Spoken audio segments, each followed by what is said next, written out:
বাসা থেকে মনে করে ছেলেটা বা মেয়েটা কিচ্ছু পড়াশোনা করতেছে না, আমার টাকা যাচ্ছে, এটা সেটা আরো অনেক কিছু। এই সিচুয়েশনটা যে কোন লেভেলের বাজে ইউ কান্ট ইমাজিন। তারা অনেক মেরিটোরিয়াস, অনেক বেশি মানে অমানবিক পরিশ্রম করে, বাট তারপরেও আসলে মানে সে অনেক সময় চান্স পায় না। কেন, ইভেন আমি যখন অ্যাডমিশন পরীক্ষা দিয়েছিলাম তখনও কুষ্টিয়া সরকারি কলেজের একটা মেয়ে আসলে করে যে আপনি যদি কোনো পাবলিক ইউনিভার্সিটিতে চান্স না পান, আপনার লাইফ শেষ।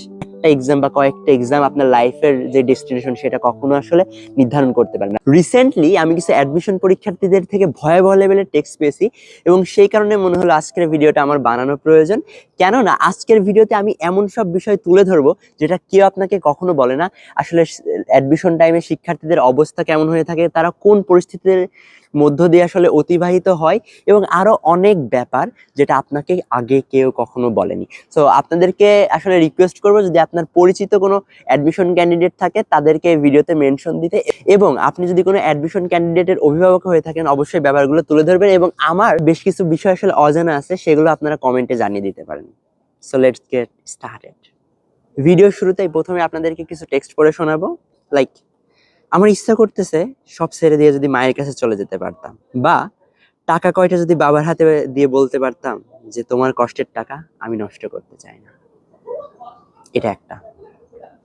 দেন এটা আসলে অনেক বড় একটা টেক্সট, বাট এটা সামারি হচ্ছে যে সামনে রেজাল্ট, মানে কখনো যদি চান্স না পায় তাহলে বাপ মাকে কিভাবে মুখ দেখাবে, পুরো সোসাইটির সামনে আসলে কিভাবে নিজেকে প্রেজেন্ট করবে, এতগুলো টাকা নষ্ট করতেছে, এমন স্টুডেন্ট তো সে আসলে ছিল না। সো এই যে অনেক ব্যাপার স্যাপার আসলে এই সিচুয়েশনে শিক্ষার্থীদের হয়ে থাকে। সো আমি আমার ঘটনা তুলে ধরবো, এবং আমার ঘটনার মধ্যেই আসলে অনেক বা হাজারো শিক্ষার্থীর ঘটনা লুকিয়ে আছে। সাধারণত বাংলাদেশের প্রেক্ষাপটে যেটা হয়ে থাকে, একজন মিডিল ক্লাস ফ্যামিলি অথবা দরিদ্র ফ্যামিলি অথবা বড়লোক যেটাই হোক না কেন, সব ফ্যামিলির শিক্ষার্থীরা যখন ঢাকাতে পড়তে আসে ভালো কোচিংয়ে পড়ার জন্য, এবং পাশাপাশি যেন তারা অ্যাডমিশনে খুব ভালো করতে পারে। বাট এখানে আসার পর আসলে যেটা হয়, প্রথমত বেশিরভাগ স্টুডেন্টরা ঢাকার বাইরে থেকে প্রথমবারের মতো আসে। দ্যাটস ওয়াই তাদের মানসিক একটা প্রেশার থাকে, এবং সিচুয়েশনটা সহজে খাপ খাইয়ে নিতে পারে না। খাবার দাবারের একটা ব্যাপার আছে, এবং পারিপার্শ্বিক অনেক ব্যাপার আছে যেগুলো তাদের আসলে মেন্টালি অনেক প্রেশারে রাখে। পাশাপাশি অ্যাডমিশনের পড়াশোনার চাপ তো থাকেই। সো এমন একটা সিচুয়েশনে প্রথমে একটা স্টুডেন্ট যখন কোচিং এর অনবরত যেতে থাকে এবং প্রতিনিয়ত পড়াশোনা করতে থাকে, এবং ওভারঅল প্রথমের দিকে হয়তো বা মোটামুটি ভালোই যায়, ইভেন যেই এক্সাম, উইকলি এক্সাম, ওগুলো হয়তো বা ভালোই করে। বাট সমস্যাটা তখনই শুরু হয় at the end of the day.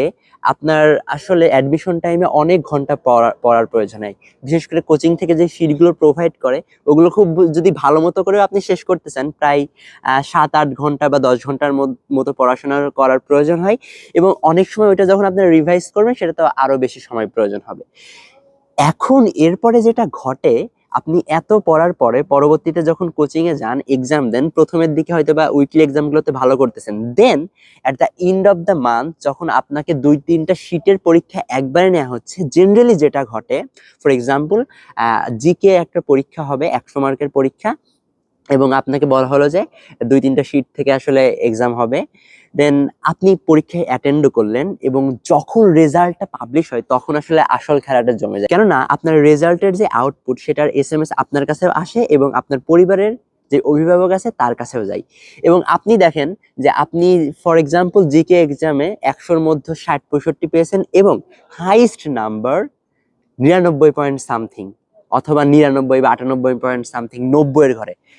তো এই সময় আসলে যে ব্যাপারটা ঘটে, আপনি প্রচুর পড়াশোনা করে প্রতিদিন 10-12 ঘন্টা করে পড়াশোনা করার পরে আপনি পরীক্ষায় যে দেখতেছেন পাচ্ছেন আপনি 60-65 বা তার কাছাকাছি, এবং হাইস্ট মার্ক হচ্ছে 90-এর উপরে। সো তখন আসলে পরিবার থেকে মনে করে যে হাইস্ট মার্ক 90-এর উপরে, বাট আমার সন্তানটা আসলে 60-65 এটা পাচ্ছে।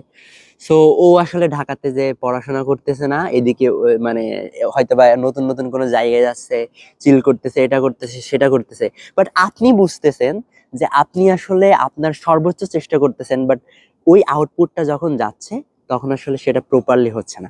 এখন এক্ষেত্রে আসলে যে ব্যাপারটা হয়ে থাকে, প্রথমত আপনি যখন যে মার্কটা পাচ্ছেন সেটা আপনার নিজের গেইন করা মার্ক, বাট অনেক সময় যেটা হয়, সেম প্রশ্ন দিয়ে সকাল থেকে সন্ধ্যা পর্যন্ত সেম কোশ্চিন দিয়ে পরীক্ষাটা হয়ে থাকে। দ্যাটস ওয়াই আমি নিজে দেখেছি যে অনেক ফ্রেন্ড করে কি এক্সামের টাইমে জাস্ট প্রশ্নটার ছবি তুলে নিয়ে অনেক সময় ওইটা বাইরে পাস করে দেয়। ঠিক একইভাবে ওই এক্সামের ওই প্রশ্নটা পেয়ে হাইজেস্ট মার্ক হয় আসলে অনেক, এবং আপনার মার্ক হয় ওখানে 60 বা 65। বাট বাসা থেকে মনে করে ছেলেটা বা মেয়েটা কিচ্ছু পড়াশোনা করতেছে না, আমার টাকা যাচ্ছে, এটা সেটা আরো অনেক কিছু। বাট রিয়েলিটিটা আসলে ভিন্ন। সো একে তো নতুন সিচুয়েশন বা নতুন পরিস্থিতি, তার উপর এরকম একটা মেন্টাল প্রেশার, বাসা থেকে এটা মনে করতেছে সে হাইয়েস্ট অনেক ইফোর্ট দিচ্ছে, বাট আউটপুট এরকম আসতেছে। আবার এটাও ঘটে যে হচ্ছে সে যখন 60-65 পারছে, সে মানসিকভাবে আসলে অনেক ডিপ্রেসড হয়ে পড়তেছে, কেননা যে সে অ্যাডমিশন লেভেলে ভালো করতে পারবে কিনা, কেননা তার কম্পিটিশন এখানেই এত, এর মধ্যে সে তার পজিশন আসলে এমন হচ্ছে। তো যখন বাংলাদেশ মিলে আসলে কম্পিটিশনটা হবে, তখন ব্যাপারটা কোন লেভেলে যেতে পারে। সো এই সিচুয়েশনটা খুবই বাজে একটা সিচুয়েশন। সে আসলে কোনো দিকে যেতে পারতেছে না, প্রচুর ইফোর্ট দিচ্ছে, এদিকে মেন্টাল প্রেশার, বাসা থেকে এটা মনে করতেছে, ওটা মনে করতেছে। সো এই সিচুয়েশনটা যে কোন লেভেলের বাজে ইউ কান্ট ইমাজিন। আর যেটা হাজার হাজার শিক্ষার্থীকে অনেক সময় ফেস করতে হয়। আরেকটা ব্যাপার হচ্ছে, বাংলাদেশে প্রায় 3 লক্ষের বেশি স্টুডেন্ট প্রতি বছর এভারেজে এক্সাম দিয়ে থাকে পাবলিক এক্সামগুলোতে। জাস্ট আমি একটা আনুমানিক কথা বললাম, এটার আরো হয়তো স্পেসিফিক কিছু থাকতে পারে, বাট আমি একটা এভারেজ সংখ্যা আপনাদের বললাম। এবং বাংলাদেশের পাবলিক ইউনিভার্সিটিগুলোতে আসলে সিট সংখ্যা টোটাল 60,000। সো এই যে সায়েন্স, কমার্স, আর্টস, অনেকগুলো গ্রুপ থেকে স্টুডেন্ট যখন আসলে এক্সাম দেয়, এবং অনেক অনেক ভালো স্টুডেন্ট থাকে, লাইক ফর এক্সাম্পল আপনার মেডিকেল স্পেসিফিক একটা সিট সংখ্যা আছে, এবং এর থেকে অনেক স্টুডেন্ট অনেক বেশি ইফোর্ট দেয়, এবং তারা অনেক মেরিটোরিয়াস, অনেক বেশি মানে অমানবিক পরিশ্রম করে, বাট তারপরেও আসলে মানে সে অনেক সময় চান্স পায় না। কেন পায় না? কারণ সিট সংখ্যা আসলে লিমিটেড। সো এত পরিশ্রম করার পরে যখন সে আসলে চান্সটা পাচ্ছে না, তখন সোসাইটি মনে করে সে পড়াশোনা করে নাই, ফ্যামিলি মনে করে সে পড়াশোনা করে নাই, মানে পুরো বাজে একটা সিচুয়েশন। সে পুরো এতই ডিপ্রেসড হয়ে পড়ে যে আসলে সে মানুষের সামনে মুখ দেখাতে পর্যন্ত চায় না, যেটা আমার কিছুক্ষণ আগে একটা টেক্সট আপনাদেরকে শো করছি, সেটাতে আসলে প্রমাণিত। ইভেন আমার কাছেও ঠিক এরকমই ফিল হতো। সো আমার অ্যাডমিশন টাইমের গল্প হয়তো আমি কোনো এক সময় আপনাদেরকে শেয়ার করব। That is the dark past আসলে। যাই হোক, আমি রিসেন্ট টপিক নিয়ে কথা বলছি। তো এখান থেকে যে ব্যাপারটা হয়, অনেক স্টুডেন্ট আমাদের মাঝে দেখতে পারে সাইডের মতো মারাত্মক ভয়াবহ লেভেলের একটা কাজ পর্যন্ত করে থাকে। ইভেন গত বছর আমার ডিস্ট্রিক্টেও একটা ছেলে আসলে মারা যায়। ইভেন আমি যখন অ্যাডমিশন পরীক্ষা দিয়েছিলাম, তখনও কুষ্টিয়া সরকারি কলেজের একটা মেয়ে আসলে সরে। সো এরকম বাংলাদেশে অনেক অনেক ঘটনা আছে যারা অ্যাডমিশনের কারণে আসলে হেড করে। এবং এর পিছনে আর একটা বড় কারণ কি জানেন? আপনার যখন কোচিং এ আপনাকে প্রিপেয়ার করা হয়, অনেক টিচার আছে ব্যাপারগুলো এমন ভাবে প্রেজেন্ট করে বা রিপ্রেজেন্ট করে যে আপনি যদি কোনো পাবলিক ইউনিভার্সিটিতে চান্স না পান, আপনার লাইফ শেষ। So this is the most bogus thing what they say. কেননা লাইফ আসলে অনেক বড় একটা ব্যাপার। ইভেন আমি নিজেও আসলে পাবলিক ইউনিভার্সিটিতে পড়িনি, বাট আই থিঙ্ক আমার লাইফটা অনেক স্মুথলি যাচ্ছে। তো এরকম আরো অনেক স্টুডেন্ট আছে, সো যারা আসলে পাবলিক ইউনিভার্সিটি গুলোতে পড়ছে না, বাট তারা লাইফে অনেক ভালো কিছু করছে। তো এটা খুবই খারাপ একটা ব্যাপার যে আমাদের ওই অ্যাডমিশন টাইমে যখন আমরা অনেক মেন্টালি প্রেশার থাকি, ওই ব্যাপারগুলোকে এমন ভাবে রিপ্রেজেন্ট করা হয় যেন আপনি যদি সামহাউ যে অ্যাডমিশন লেভেলে ফেল করেন বা আপনার খারাপ করেন, আপনার লাইফ আসলে শেষ। কিন্তু সিট সংখ্যা তো আসলে লিমিটেড, আপনি অনেক সময় অনেক ভালো করার পরেও আসলে শেষ, মানে ওই ব্যাপার ওইভাবে আউটপুট নাও পেতে পারেন। এবং একটা এক্সাম বা কয়েকটা এক্সাম আপনার লাইফের যে ডেস্টিনেশন, সেটা কখনো আসলে নির্ধারণ করতে পারে না, যেটা আমরা আসলে কখনো বুঝি না বা আমাদের কাছে ওইভাবে প্রেজেন্ট করা হয় না। তো আপনি অ্যাডমিশনে ফেল করছেন, লাইক এরকম ব্যাপারটা যে এভাবে প্রেজেন্ট করা হয়, কতটা বাজে ভাবে এই ব্যাপারটা প্রেজেন্ট করা হয় যে ডাই অর ডিউ, মানে ঢাবিতে যদি আপনি কখনো চান্স না পান, আপনার লাইফ বুঝি শেষ। কিন্তু জীবন তো আসলে অনেক বড় একটা ব্যাপার। আর একটা institution, it's a part of life, not a lot or big thing. So এটা আসলে সবসময় মনে রাখবেন, কেননা একটা জীবনের সাথে আসলে একটা ভার্সিটিকে কখনো কম্পেয়ার করা যায় না। ইভেন আমরা তো দেখছি অনেক ভার্সিটির স্টুডেন্টও অনেক সময় ডিপ্রেসড হয়ে মারা যাচ্ছে, সুইসাইড করতেছে।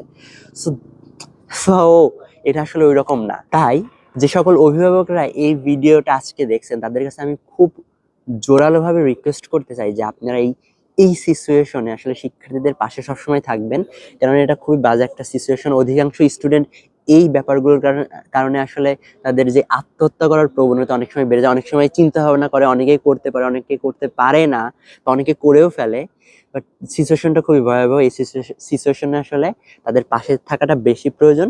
আরেকটা ব্যাপার হচ্ছে, আমার এই ভিডিওতে আরেকটা জানার ব্যাপারও আছে, যে ওই যে অ্যাডমিশনের বা কোচিং এর যে সিচুয়েশনটা আমি শেয়ার করলাম, ওই সিচুয়েশনটা আসলে কিভাবে শিক্ষার্থীরা হ্যান্ডেল করতে পারে বা ওভারকাম করতে পারে, এটা আসলে আমার জানা নেই। আপনারা যদি কেউ জানেন সেটা আসলে কমেন্টে জানিয়ে দিতে পারেন। কেননা আরো যে সকল অ্যাডমিশন ক্যান্ডিডেট যদি এই ভিডিওটা দেখে থাকে, তাহলে কমেন্ট বক্সে আসলে উত্তরটা পেয়ে যাবে, এবং কিভাবে আরো ভালো করা যায় সেটা হয়তো বুঝে যেতে পারে। সো এটা আমারও একটা কিউরিসিটি, কেননা আমি আমি নিজে আসলে এই ব্যাপারটা পারিনি, বা আমার জায়গা থেকে আমি হয়তো বা ব্যর্থ। সো যারা পেরেছেন তারা আসলে ব্যাপারটা জানিয়ে দিতে পারেন, আর অথবা এই সিচুয়েশনটা আরো কিভাবে চমৎকারভাবে মোকাবেলা করা যায়, এবং শিক্ষার্থীদেরকে আসলে কিভাবে এই সিচুয়েশনটা ওভারকাম করে লাইফে অনেক ভালো করা যায়, সেটার সাজেশন কিন্তু এই কমেন্ট বক্সে দিয়ে দিতে পারেন। সো আমি আবারও শেষে বলতে চাই যে admission it's not that thing যেটা আপনার লাইফের সবকিছু।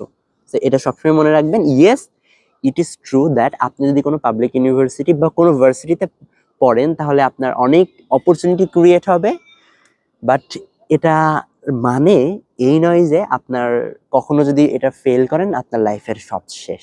ইয়েস, আপনার যদি পোটেনশিয়ালিটি, স্কিল থাকে, আপনি যে কোনো জায়গা থেকে ভালো করতে পারবেন। তবে আপনার ইউনিভার্সিটি অবশ্যই আপনাকে বেশি বেশি অপরচুনিটি দিবে, আপনার পথটাকে ইজি করে দিবে, but that's not the fact that life is ধ্বংস।